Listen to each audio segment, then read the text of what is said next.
And now, Mr. Bareface. Hello there, and welcome to Mr. Bareface.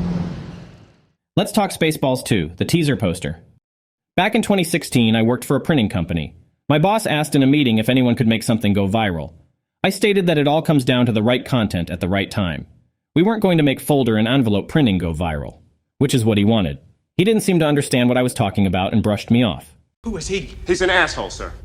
I know that. What's his name? That is his name, sir. Asshole. Major asshole. I wasn't conceited by the idea that I would be successful, but I wanted to prove to him that I could do it because he was so condescending. I couldn't wait to get home. I sat myself down on the couch and asked the wife to bring me a bottle of scotch, and I was off to find some inspiration. The first couple of hours were frustrating. I couldn't come up with anything. Then I saw an advertisement for Star Wars: The Force Awakens. It had been in theaters for the last couple of months and was still a big news topic. If you remember, the movie's marketing was heavily focused on the melted Darth Vader helmet. Then it hit me. What if Mel Brooks were to make the infamous Spaceballs 2, The Search for More Money? It would be the perfect timing. Now, I got pretty excited. I now had my mission, my Glenlivet 15, and the movie playing in the background. To tie in the printing aspect of my boss's challenge, I decided I was going to create a poster. I became fixated on whether or not Dark Helmet would be in the movie if it were to truly be made. No! Yes! No! Yes! Sadly, Rick Moranis has been retired for many years and wouldn't likely return. At that moment, my Schwartz awakened, and I knew I had to make way for a new helmet.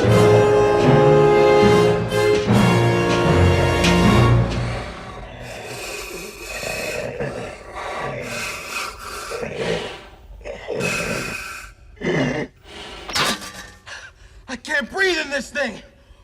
I wish I had the foresight to keep all my construction files, but this is all I have left. I snagged an image of the original helmet and worked at making it look slightly melted and damaged like Vader's. I grabbed an iStock Starfield image, added the logo and text, and was ready to go. Now that I had the poster completed, I had to put it out there for the public to find, and find it they did in a New York City subway station. Many people and news outlets claim to have found the poster. However, this photo was also a fake. I printed 3 posters on our Epson proofer and hung them on a wall in our warehouse. I added some shadows to make it look like people were walking by, snagged a portion of a subway sign, and showed just enough but not enough to know where this fictitious place was. I used tape to hang them up because I was initially going to Photoshop it to be Spaceballs, the masking tape. Now, with a blog on our website, some strategically placed social media posts, and an email to a couple of news outlets, I didn't have to wait long for Spaceballs to trend.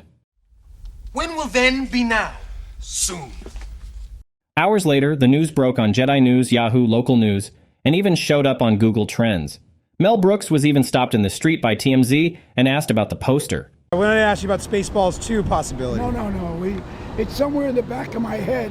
When I bring it a little more forward, we'll talk about it. Have you seen the posters in the subways in New York? I was really thrilled.